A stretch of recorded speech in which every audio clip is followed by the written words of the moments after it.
서울 월드컵 경기장에서 열린 월드컵 2차 예선 C조 최종전에서 한국이 중국을 1대0으로 격파시키며 경기장을 환호로 가득 채웠습니다. 그런데 이 결과를 본 중국인 축구 전문가가 한국 축구에 대해서 이야기를 하고 있는데요. 한국 축구는 비겁하다. 한국 축구는 늘 그래왔다. 한국은 중국에게 항상 나쁜 짓을 한다. 이것 때문에 한국에게 졌다고 이야기를 하고 있는데요. 도대체 어떤 이유 때문이었을까요? 오늘의 사연 시작합니다. 안녕하세요. 저는 진박이라고 해요. 답이요. 현재 한국계 미국 기자로 근무하고 있어요. 일을 한 지는 올해로 3년 차가 됐네요. 저는 미국 LA에서 태어나고 자랐지만 부모님이 한국 분이셔서 한국 문화에 대해서도 들은 바가 있으니 한국의 다양한 것들에 대해 낯선 편은 아닙니다. 하지만 또 잘 안다고 할 수 있지도 않죠. 하긴 어머니도 어릴 적 이민을 와서 사셨고 비행 공포증이 있으셔서 한국에 못 간 지 수십 년째세요. 그러니 어머니는 늘 한국을 그리워만 하셨죠. 그러면서 제게 한국이 얼마나 바뀌었는지 상상이 안 된다는 말을 하시면서 너라도 꼭 볼 수 있으면 좋겠다는 이야기를 꽤나 자주 하셨거든요. 그런데 정말 그 말처럼 우연히 저에게 그 기회가 찾아왔어요. 한국에 갈 기회가 생기게 된 거죠. 그 이유는 바로 최근 제가 소속된 미디어사에서 저를 축구 분야 취재 기자로 발탁돼서 2026년 북중미 월드컵을 보도할 수 있게 된 겁니다.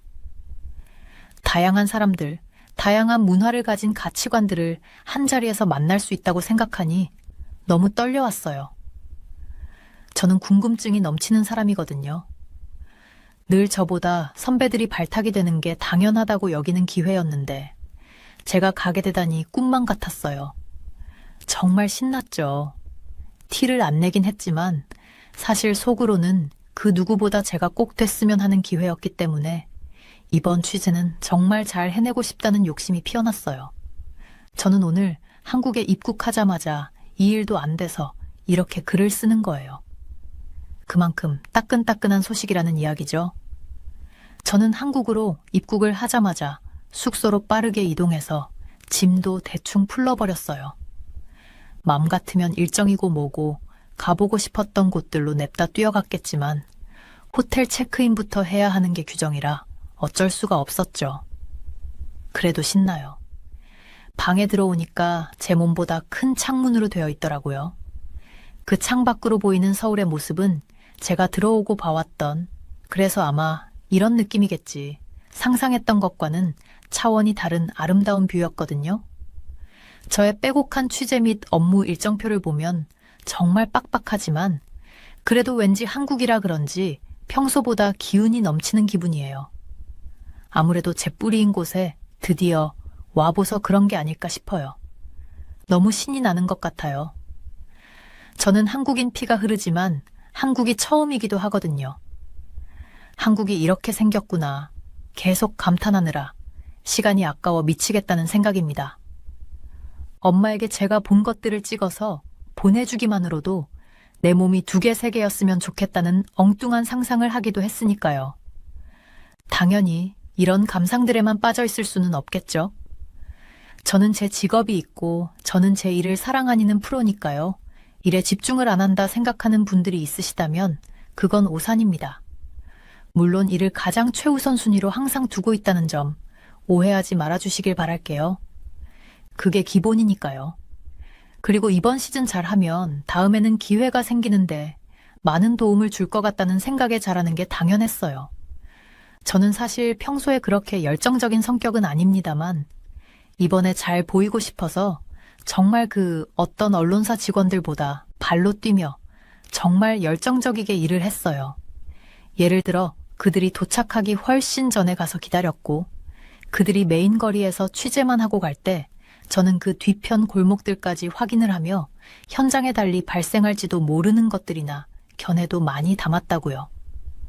선배들은 저한테 이런 면이 있었냐고 무슨 딴 사람이 된 것처럼 일을 하냐고 그럴 정도였어요. 그동안 대충대충 한 게 걸릴까봐 아차 싶어서 우연히 운이 좋았을 뿐이고 시차 때문에 그냥 잠이 오지 않아서 빨리 나온 것뿐이라며 애써 변명을 했어요. 그런데 제가 그 남다른 취재를 하는 동안 어떤 걸 알아챈 줄 아세요? 그냥 취재만 하고 가는 다른 언론사나 기자들은 절대 알 수 없는 진짜 이면의 실체를 제가 오늘 여러분께 낱낱이 전해드려야 할 것 같아서 이 글을 쓰게 된 거예요. 저는 누구보다 열심히 발로 뛰며 공통적으로 알아차린 게 있어요. 뼈저리게 느낀 것들이 많고요. 그래서 이번에 취재를 하는 동안 쭉 느낀 이야기들을 좀 하고 싶네요. 제 이야기 들어주실 거죠? 그리고 보너스로 예선전을 두고 실제 이곳의 상황에 대한 저처럼 언론 관계자들만 들어갈 수 있는 곳 이상에서만 볼 법한 생생한 이야기들까지 전달해 드려볼게요. 사실 친하게 지내는 몇몇 취재진들끼리도 우리들이 하는 말로는 사실 한국 대표팀의 승리는 당연한 결과로 예측되는 상황이 아니냐, 뭐 그런 이야기들이 있었어요. 솔직히. 전력 격차가 워낙 벌어잖아요. 그러니까 한국 대표팀이 승리한다고 해도 그게 이변처럼 놀랄 일도 아니지 않나요? 한국 대표팀이 얼마나 잘하는지 모르는 사람은 거의 아무도 없었다고 할 수 있을 거예요. 계속돼서 이어진 대화 중에 이번에는 중국이 이길지도 모른다는 의견을 낸 동료가 있었긴 하지만 무슨 소리냐며 이전에 한국이 3대 0으로 이겼으니 이번에도 한국이 이길 것으로 보는 의견이 지배적이었어요. 그 동료는 계속 딴지를 걸어왔어요. 그 동료는 한국이 대해 상당히 부정적인 시각이었죠. 말할 때마다 한국에 대한 편파적인 감정이 티가 났어요. 그 동료는 한국도 이제 하락세가 올 때가 됐다며 아직 오지도 않을 미래에 대해 만건을 늘어놓기도 하더라고요. 그러면서 그 작은 나라가 이 정도로 사람들에게 알려진 것은 칭찬받아야 할 일은 마땅하다며 조롱 섞인 말을 하기 시작하더군요. 그는 제가 한국인이라는 걸 전혀 모르는 듯 했죠. 실제로 미국에서는 다양한 인종이 섞여 살기 때문에 같이 살고 있어도 매일 보는 사람이라도 정확히 어떤 나라 출신인지 알기는 어렵습니다. 그래서 그만큼 사기를 당할 확률도 높아지는 거죠. 예를 들어 제 친구는 실제로 사랑했던 남자의 정체도 뒤늦게 알았어요. 제 친구가 사랑하던 그는 스페인에서 왔고 스페인 축구를 목숨처럼 사랑했는데 나중에 알게 된 그의 출신은 스페인이 아니었죠. 이런 일이 놀랍지도 않을 만큼 미국은 익명성이 대단합니다. 그렇기 때문에 제 앞에 동료는 제가 한국인이라는 사실을 몰랐던 것 같아요. 그래서 그 사람도 민망할 것 같아서 그냥 약간의 미소 정도를 보이며 긍정도 부정도 하지 않는 얼굴을 지어 보이고 있었어요. 그런데 그의 언행은 우리가 한 잔 두 잔 맥주를 마실수록 더 심해지더라고요. 선을 넘는 말들을 뱉어서 다른 기자들이 이건 언론인으로서도 이러면 좋지 않을 것 같다고 그를 말리고 그랬어요. 저도 참다가 그만하라고 말을 뱉었죠. 그런데 그가 하는 말이 정말 놀라웠습니다. 부러워서 그래, 사실. 부러워서 왜 우리나라는 세계 인구 1위인데 왜 우리랑 비교도 안 되는 나라 따위가 매번 우리보다 가능성을 높이 평가받는 거야. 왜? 우리나라에서는 왜 뭐 때문에? 손흥민이나 이강인, 황희찬 같은 선수가 나오질 않는 건데. 그는 완전히 취해 보였어요. 그의 말에서 눈치채셨나요? 네, 맞습니다. 세계 1위 인구의 나라, 그는 중국인이었어요. 중국 기자였죠. 정확히 말하자면 중국에서 태어나 현재 다른 나라 방송사에서 근무하고 있는 카메라 기자였어요. 그래도 그를 미워하진 않았던 게 저와 어찌 보면 비슷한 면이 꽤 많은 사람이라 할 수 있어서였던 것 같아요. 원래 뿌리를 내렸던 토지는 있지만 지금 그 가지는 다른 나라에서 뻗어나가고 있으니 말이에요. 그런데 그와 저는 좀 다른 가치관을 가지고 자란 것 같았어요. 어릴 때는 남들과 다름에서 오는 외로움이 수없이 저를 괴롭게 하고 힘들게 했지만 이젠 오히려 이건 저에게 하늘이 준 선물이지 않을까 생각해요. 예전엔 한국 이름만 나와도 한국인이 아닌 척 피하고 싶던 날도 솔직히 있었습니다. 미국이라고 하면 다문화를 무조건적으로 이해하고 받아들일 거라고 생각하지만 아니에요. 절대로 아니에요. 저는 루이지애나 출신인데요. 미국 남부예요. 엘라베마, 미시시피 등이 여기 속해요. 역사적으로 보수적이고 문화에 대한 다양성, 노출이 좀 적은 편이죠. 그래서 정말 어릴 때 많이 놀림을 받았어요. 그 다음 이사를 간 곳은 중서부였는데 이 역시 마찬가지였죠. 아이오와로 갔는데요. 미국 아이오와는 지금은 그나마 괜찮아졌다고들 하는데 그때는 외국인이 거의 없을 정도로 외국인에 대한 접촉이 없고 보수적이었어요. 저를 무슨 괴짜 보듯 쳐다보곤 했죠. 겉으로는 한국인인 걸 많이 티를 내지 못하고 살았던 학창 시절이었지만 저는 누구보다 피가 한국에 향해 있다는 걸 뼈저리게 느껴왔어요. 왜냐면 이런 국제적인 스포츠나 경기가 생기게 되면 저도 모르게 어느 순간부터 한국 팀만을 응원하고 있었거든요. 게다가 선수들 이름과 장점들까지 꿰뚫고 있었죠. 그걸 보셨던 어머니는 처음엔 피파 같은 곳에 가서 일을 해보는 것도 좋은 방법이겠다고 하셨지만 그건 오직 한국팀에 한해서만이었어요. 이제 와서 차근히 생각해보면 아마 그리움이라는 마음이 그런 열정이나 재능을 보여준 게 아닐까 싶어요.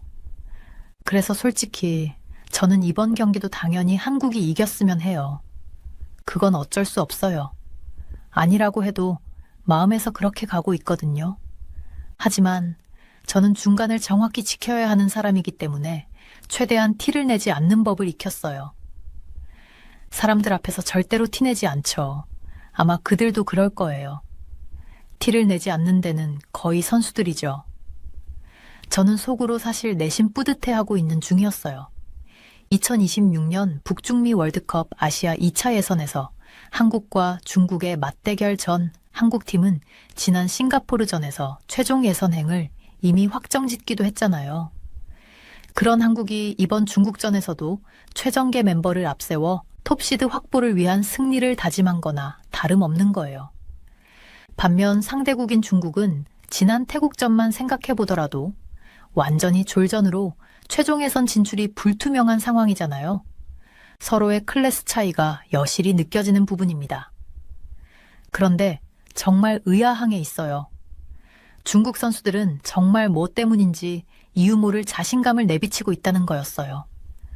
저는 그들이 그렇게 자신감을 가질 때마다 늘 안 좋은 일이 생겼었고 혹은 야비하고 불공정한 행동까지 일삼으려고 하나 불안해졌어요. 이번 경기를 보기 위해 중국 원정 팬들도 약 3천여 명이나 한국에 왔습니다. 이건 공식적인 통계이니 그 이후로 더 많을 수도 있을 거예요.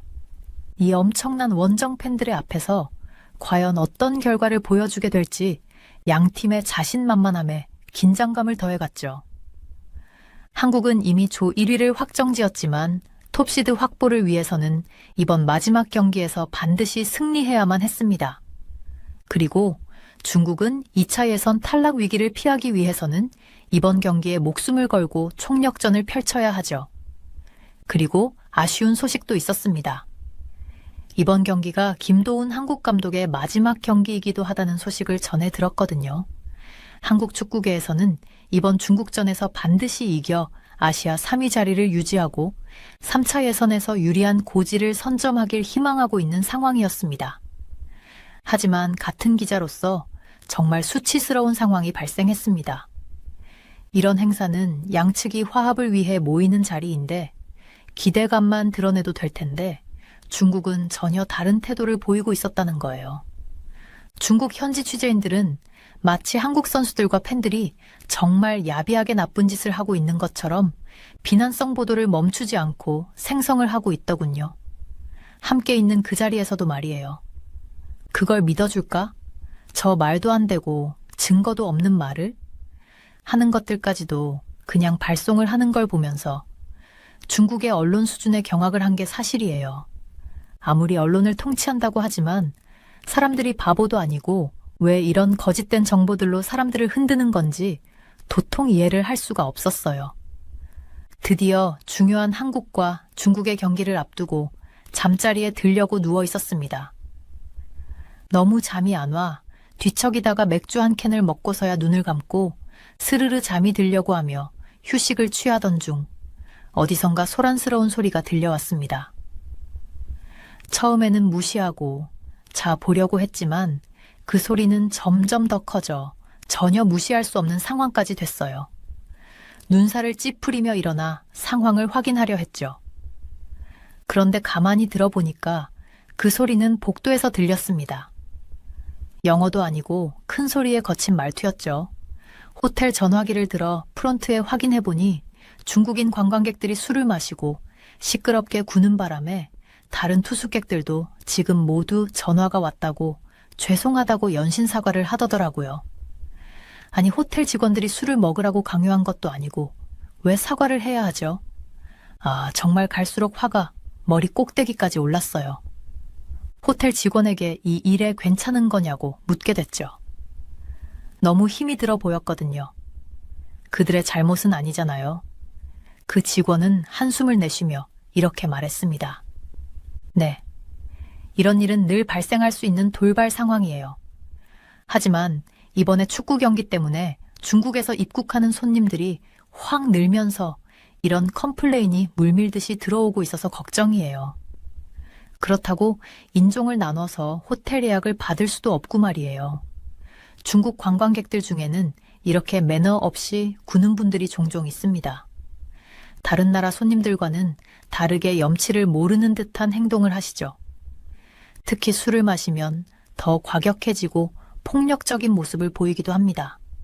그런데 내일 한국과 경기를 하는 것에 많이들 화가 나 보이세요.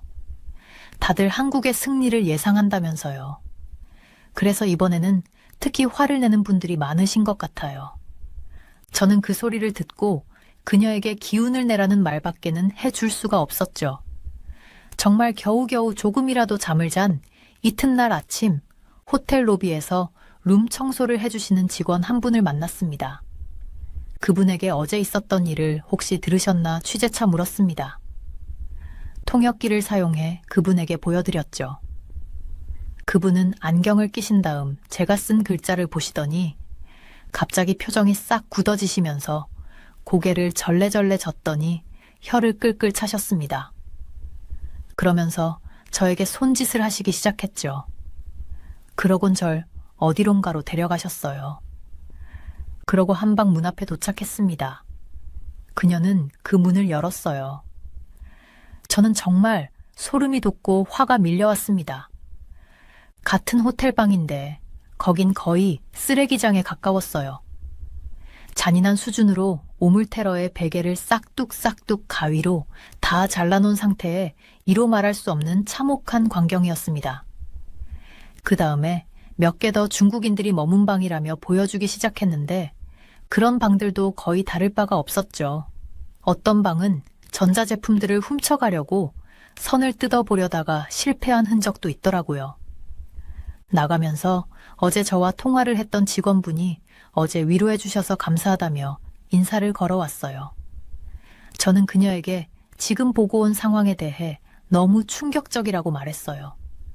그러자 그녀는 대부분 중국인들은 술을 엄청 마시고 객실로 돌아와 객실 내부를 엉망으로 만드는 경우가 많다고 했어요. 중국 관광객들의 이런 행패는 비일비재한 일이라고 했죠. 한탄을 할 수밖에 없다고 했어요. 그래서 그 때문에 그만두고 다른 일을 찾아보는 직원들이 실제로 엄청 많다고 그러더라고요. 사실 중국 관광객들 중에는 꽤 젊고 교육받은 분들도 많이 있었는데 그런 분들조차도 호텔 룰을 모르겠다는 듯 행동하셨어요. 돈을 많이 버는 직업에 있는 분들임에도 불구하고 말이죠. 정말 말 그대로 돈만 많은 느낌이세요. 직원은 가감없이 이야기를 해줬어요. 이건 전해 들은 내용이 아니라 제가 직접 듣고 목격한 일이기 때문에 팩트라는 걸 알고 있었어요. 저는 이 내용을 꼭 사람들에게 전하리라 약속을 하고 늦기 전에 저의 인생에 남을 경기를 보기 위해 전력 질주를 하기 시작했습니다. 대한민국과 중국 선수들의 경기가 시작되었습니다. 이날 열린 경기는 대한민국 서울에 위치한 서울 월드컵 경기장에서 열린 2026 북중미 월드컵 아시아 2차 예선 C조 최종 6차전입니다. 뜨거운 응원단 속에 제 마음까지 불타듯 두근거리기 시작했어요. 시작 하자마자 와, 이건 뭐 역시 한국의 경기력은 대단했어요. 매우 강력한 전력을 보였죠.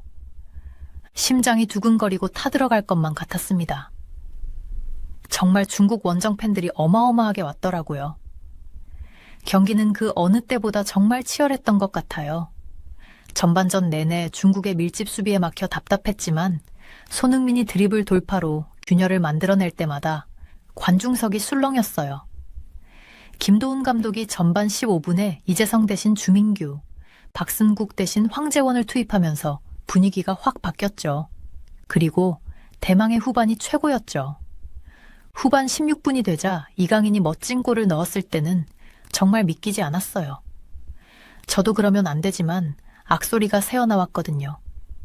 손흥민의 패스가 중국 수비수에게 맞고 뒤로 흘렀을 때 이강인이 재빠르게 달려들어 왼발 슈팅을 날리자 공이 골문 오른쪽 구석으로 빨려 들어가는 그 순간 모든 관중이 일어서서 환호했죠.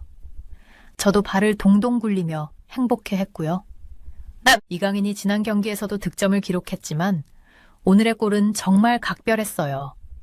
손흥민과 이강인의 콤비 플레이는 정말 놀라웠고 이번 승리로 한국은 조 1위를 확정하면서 2026구 북중미 월드컵 3차 예선 톱시드를 확보했습니다. 현장에서 느낀 그 감동은 정말 잊을 수 없을 거예요.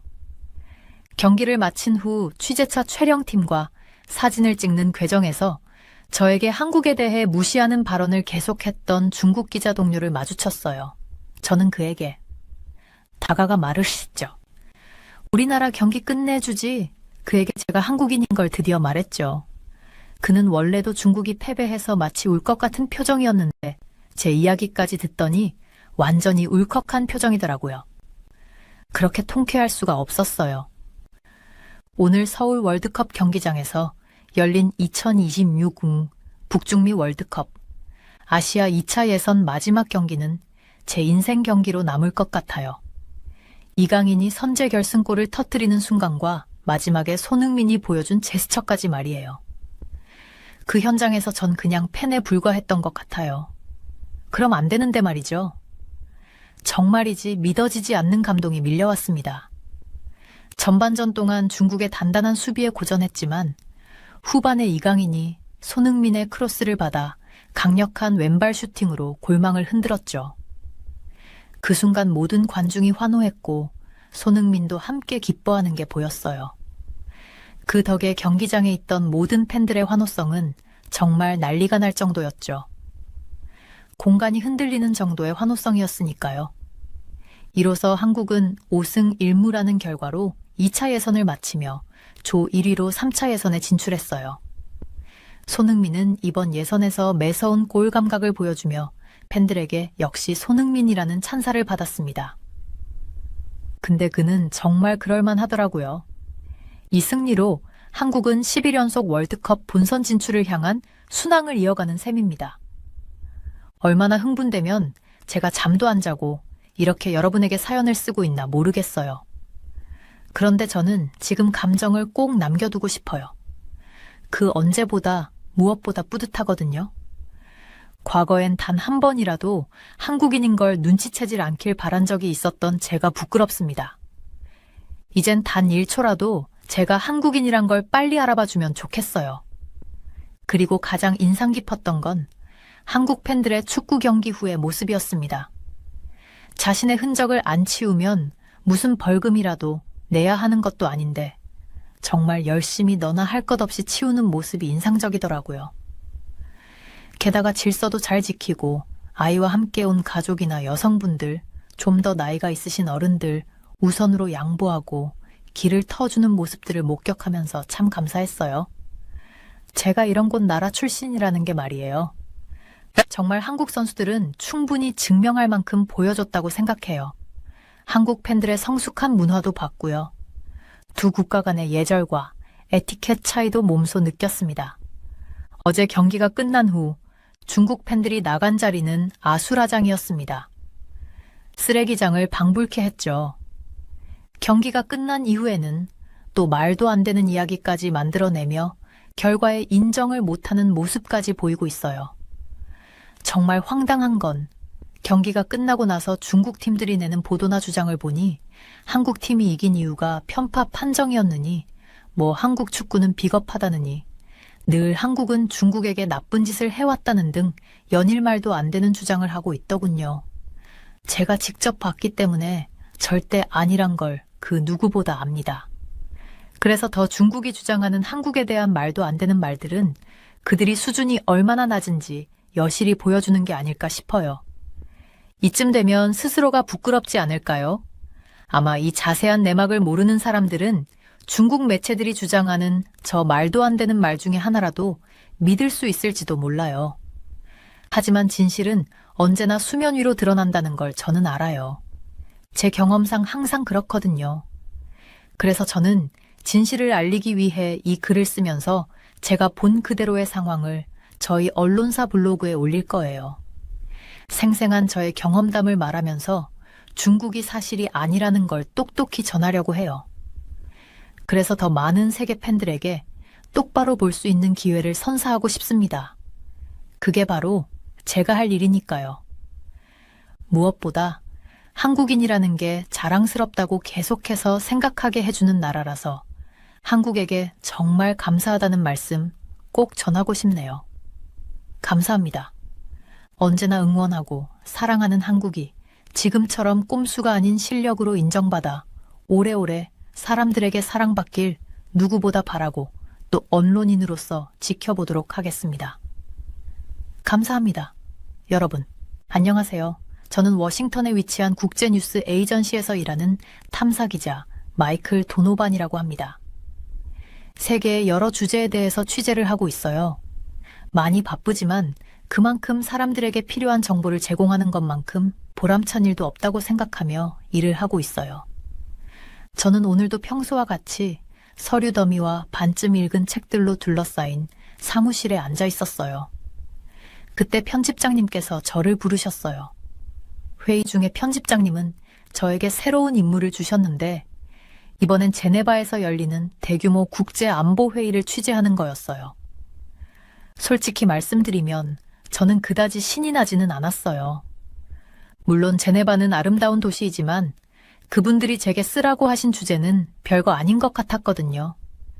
저는 조금 더 중요하고 자극적인 큰 사건들을 맡는 것을 좋아했으니까요. 그리고 편집장님께서 주신 주제는 바로 세계에서 한국의 점점 커지는 중요성에 대한 것이었어요. 그건 더욱더 저의 사기를 떨어뜨렸어요. 저는 늘 한국을 중국, 일본, 러시아 같은 지역의 강대국들, 그늘에서 살아가는 작은 국가쯤으로 여겼었거든요. 아마 한국에 대해서 이렇게 생각하는 건 저뿐만은 아닐 거예요. 서양에 사는 많은 사람들은 K-팝이나 한국 드라마 혹은 한국 음식 말고는 한국에 대해 별로 신경 쓰지 않으니까요. 물론 주신 임무처럼 지금 한국이 많이 급부상하고 있기는 하지만 국방 쪽으로는 너무나도 시원찮아 보이잖아요. 한국의 국방에 대해서 들어보신 분 계신가요? 아, 이 정도는 알아요. 미국의 관리 안에서 움직인다는 것 말이에요. 한국의 안보든 국방이든 한국의 문화든 저는 관심이 생기지가 않았어요. 지루할 뿐이었죠. 그래서 저는 제 할 일이나 하고 있었어요. 그런데 편집장님께서 주신 임무에 대해 찾아보다가 저의 흥미를 끄는 블라디미르 푸틴 러시아 대통령이 우크라이나에 무기를 보내지 않은 한국을 공개적으로 칭찬했다는 내용이 있더라고요. 또 저는 이 소식에 회의에 참석한 모든 국제적 거물들이 술렁거렸다는 기사를 접하게 되었어요. 여기에 진짜 이야기거리가 있을 것 같다는 생각이 갑자기 들면서 흥미가 생기더라고요. 그래서 저는 가방을 싸서 제네바행 비행기에 몸을 실었어요. 그리고 그때는 이 여정이 한국을 보는 제 시각을 완전히 바꿔놓으려고는 꿈에도 몰랐죠.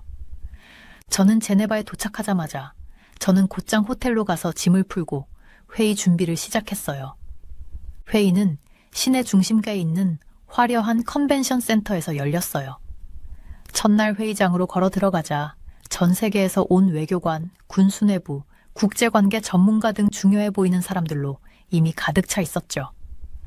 저는 뒤쪽에 자리를 잡고 앉아 메모할 준비를 했어요. 첫 몇 발표는 제가 예상한 것과 거의 비슷했어요. 전 세계에 늘 그렇듯 골치 아픈 지정학적 문제들에 대한 얘기였죠. 그러다 한국으로 시선이 쏠리기 시작했고 그때부터 상황은 흥미로워지기 시작했어요. 연사들이 차례로 나와 제 머리를 터질 듯이 만드는 한국에 대한 사실들을 쏟아내기 시작했거든요. 그러면서 제가 늘 과소평가했던 한국은 제가 상상했던 것보다 훨씬 더 발전되어 있고 전략적으로도 훨씬 더 중요하다는 사실을 점점 알게 되었어요. 한국의 군사기술이 세계에서 가장 정교한 수준이라는 얘기까지 나오더라고요. 한국은 탱크, 전투기, 미사일 방어 체계 등을 다 갖추고 있었고 심지어 그 무기들은 모두 최첨단이었어요. 게다가 저는 한국이 지리적 위치 때문에 동북아시아의 세력 균형에 매우 중요하다는 사실도 알게 되었어요. 북한과의 지속되는 긴장 관계 때문에 한국이 중요한 게 아니었죠.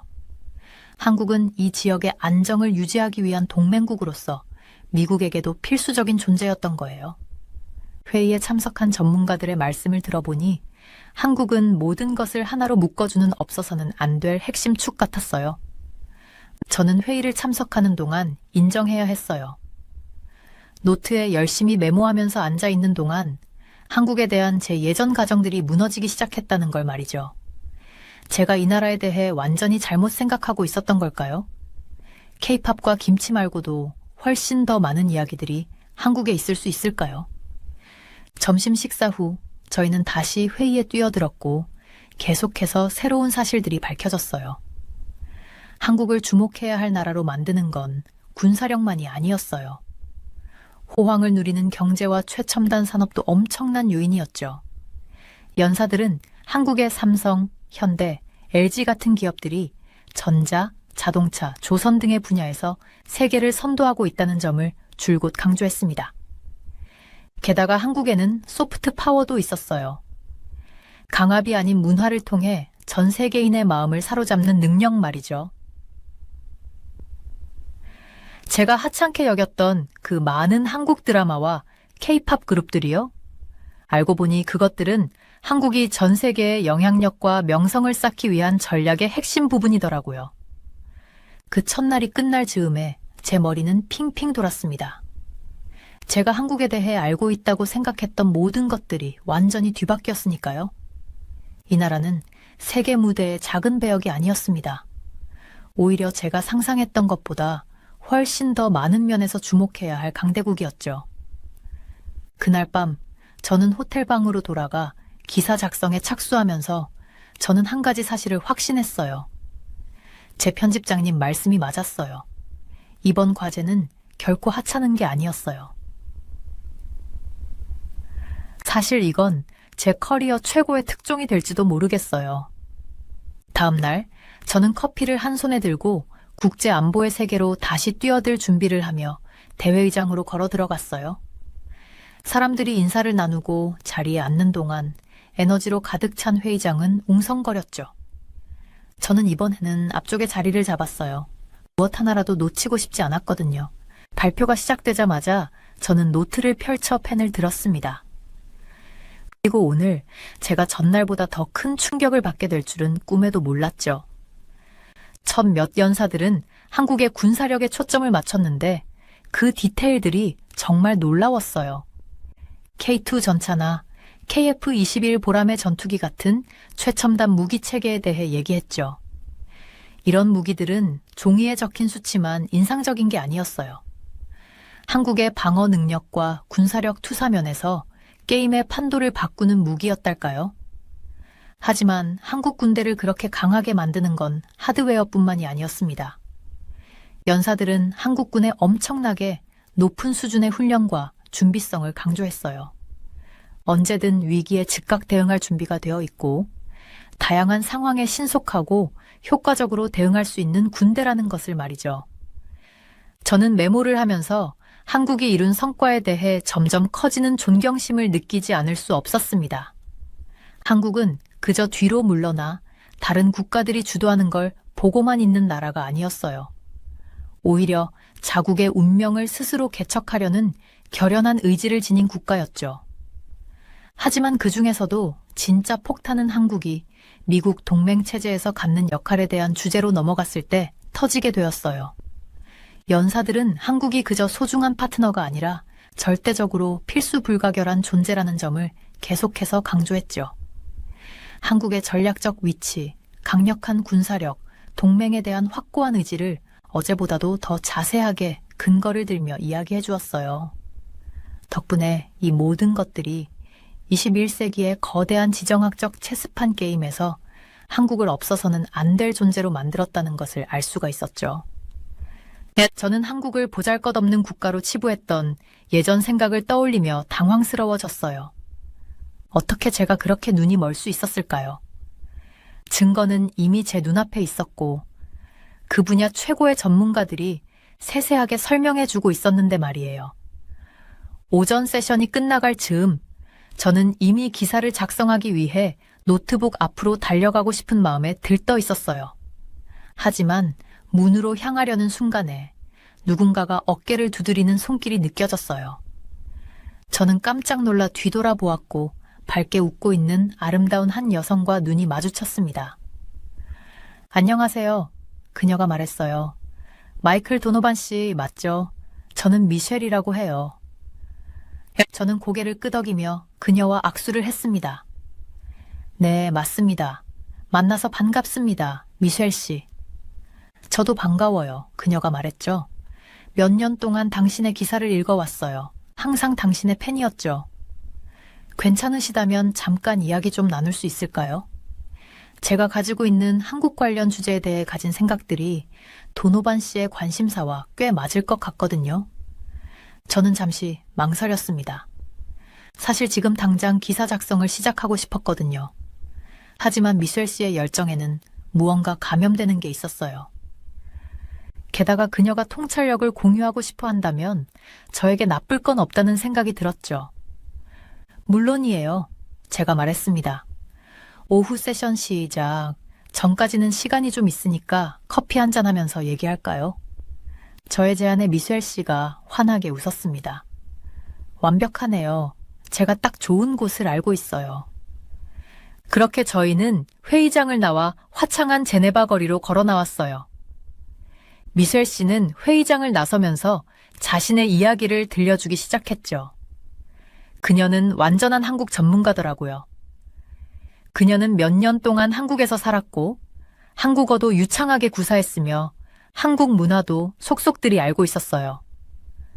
저희는 회의장 근처의 아담한 카페에서 커피를 마시며 대화를 나눴어요. 그리고 그녀는 제가 놓치고 있던 한국에 대한 모든 것들을 채워주기 시작했쇼. 믿을 수 없을 정도로 빠른 한국의 경제 성장, 최첨단 기술과 혁신에 대해 이야기해 주었죠. 한국 사회의 기반이 되는 풍부한 문화적 전통, 공유된 역사와 정체성에 대한 깊은 감각에 대해서도 묘사해 주었어요. 그 중에서도 정말 제 관심을 사로잡은 경 그녀가 한국이 힘을 구성하는 다양한 요소들 사이에 연결고리를 설명하기 시작했을 때였어요. 군사, 경제, 문화, 동맹 관계에 대해서 말이에요. 이해해야 해요. 그녀가 진지하게 몸을 앞으로 숙이며 말했죠.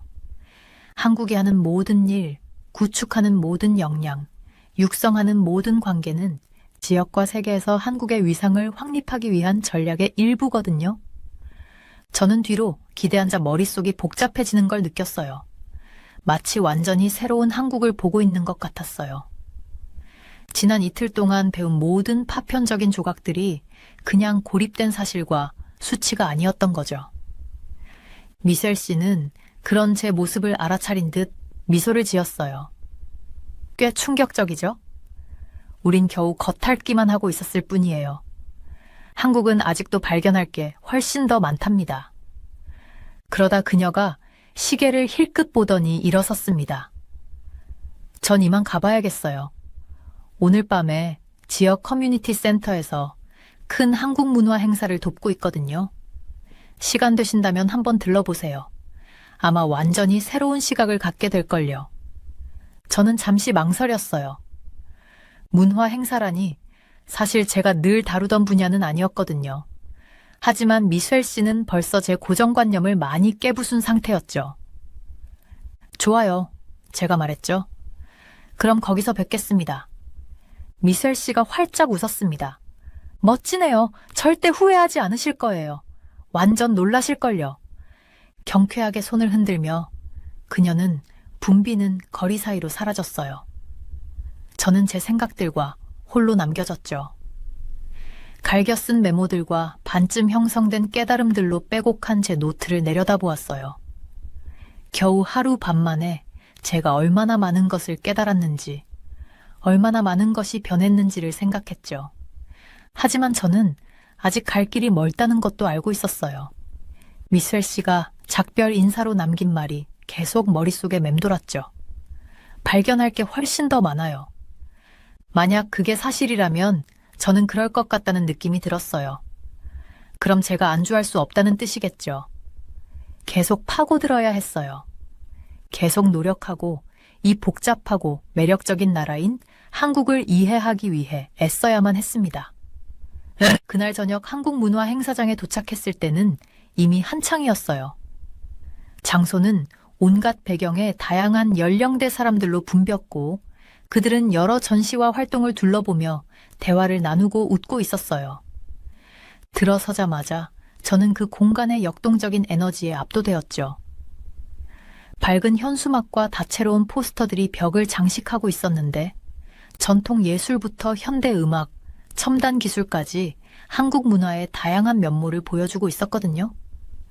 공기 중에는 한국식 바비큐에 입안 가득 고소한 냄새가 퍼져 있었고 배경에서는 중독성 강한 K-팝 비트가 울려 퍼지고 있었죠.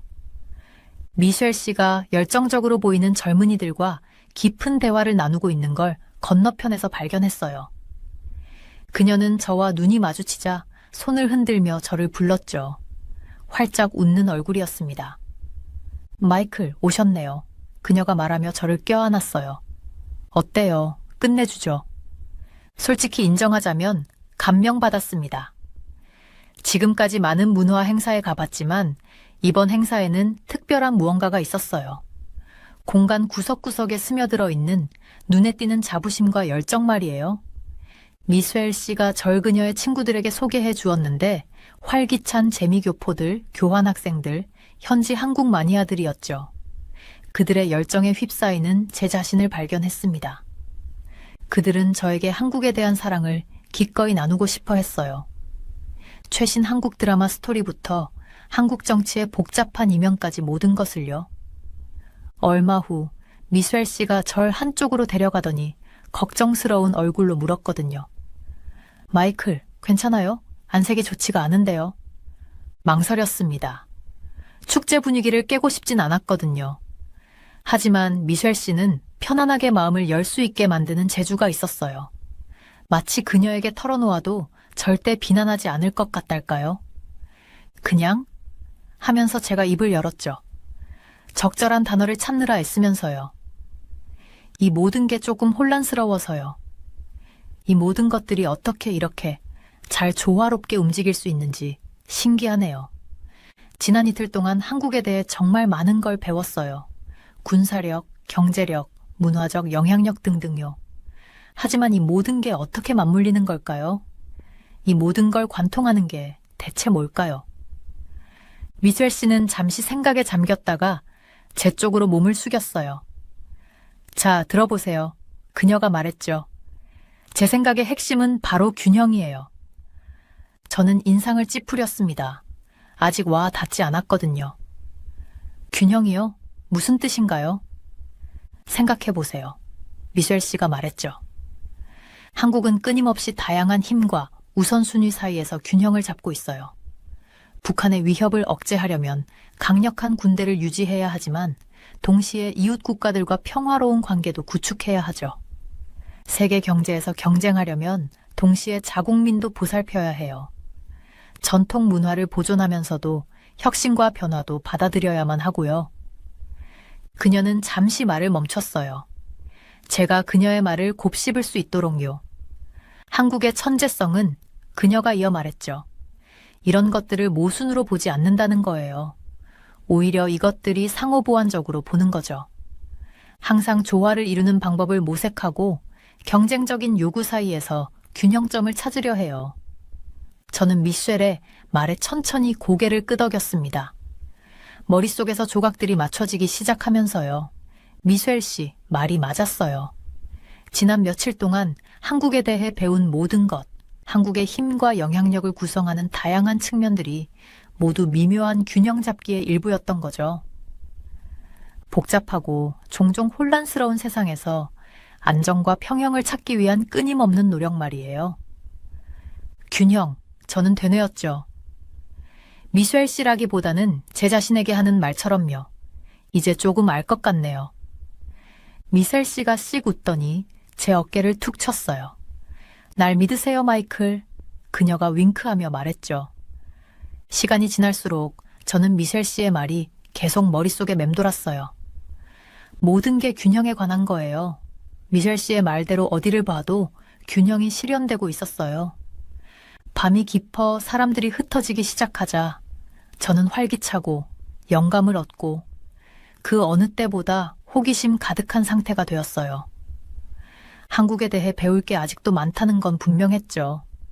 하지만 미셸 씨와 그녀가 소개해준 놀라운 커뮤니티 덕분에 이제는 길잡이가 있는 것 같았어요. 앞으로 나아갈 길을 비춰줄 안내 지침 말이에요. 균형, 서늘한 제네바의 밤거리로 발을 내디디며 작게 중얼거렸죠. 단순한 개념이었지만 그 의미는 심오했어요.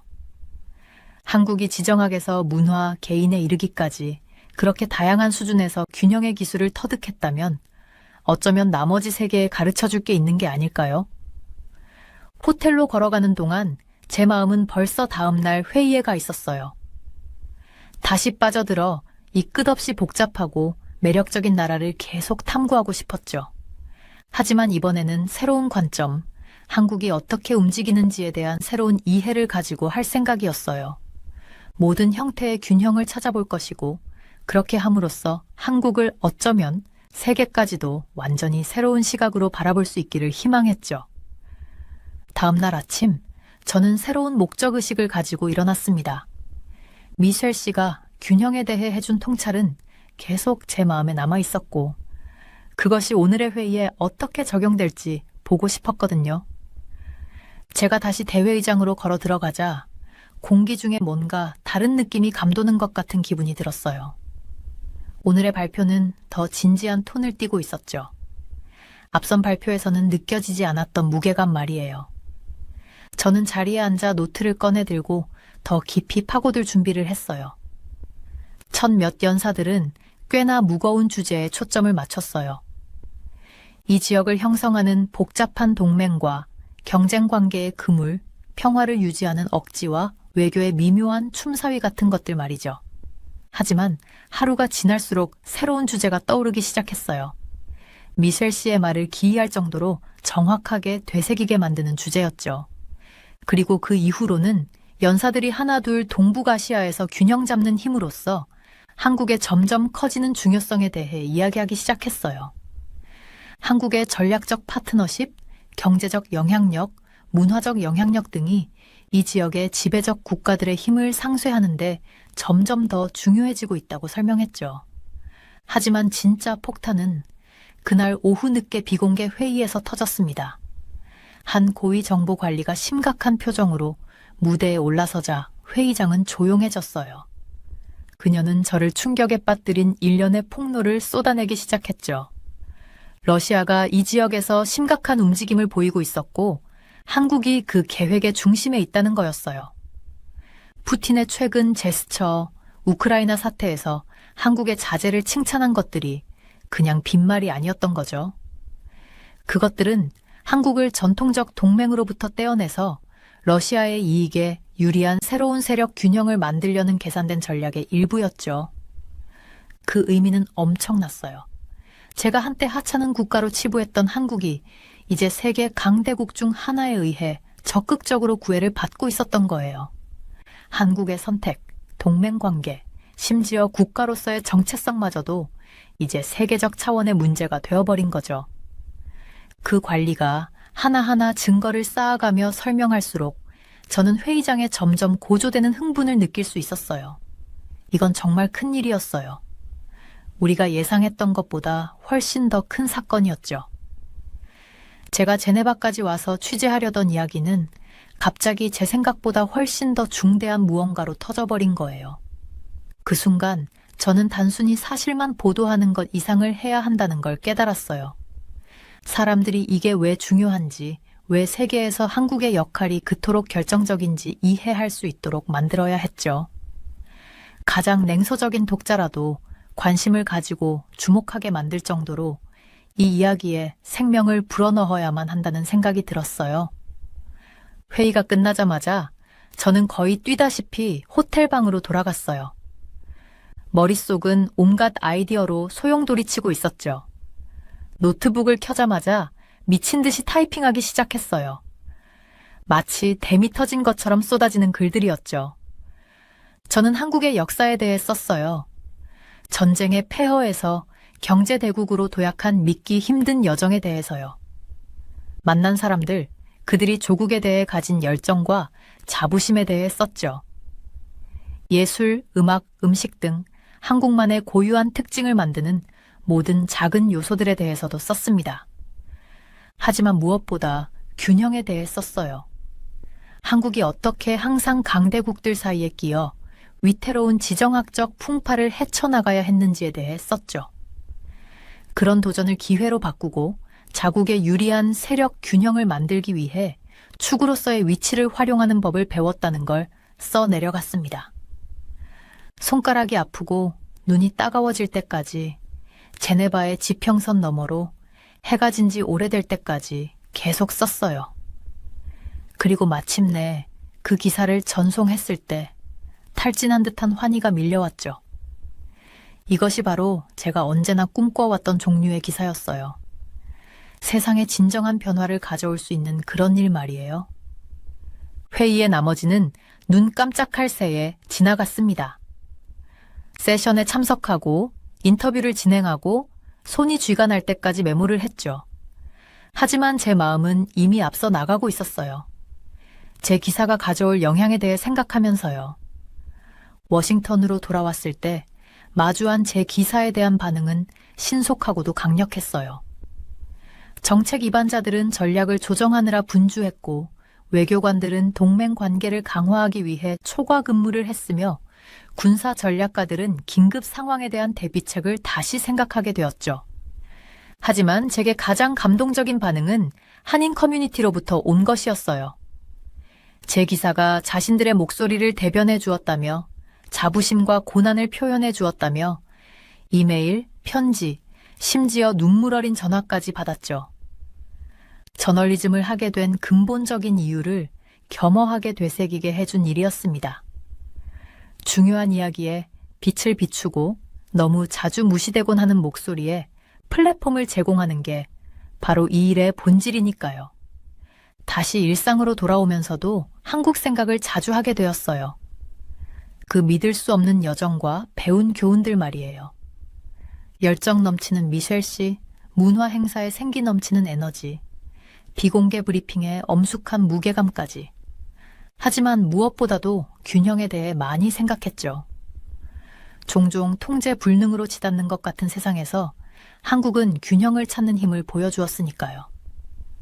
변화에 적응하면서도 자신에게 진실된 채로 남는 법, 경계를 지키면서도 다리를 놓는 법 말이에요. 그건 평생 가슴에 새기고 살 교훈이었어요. 저널리스트로서뿐만 아니라 한 인간으로서요. 그리고 앞으로를 내다볼 때마다 한국은 언제나 제 마음속 특별한 자리를 차지할 거라는 걸 알고 있었습니다. 결국 한국은 제가 그저 취재한 이야기가 아니었거든요. 저를 변화시킨 이야기였죠. 아직도 그 변화를 이해하기 위해 노력하고 있는 방식으로 말이에요. 그리고 그 점에 대해 언제나 감사할 것입니다.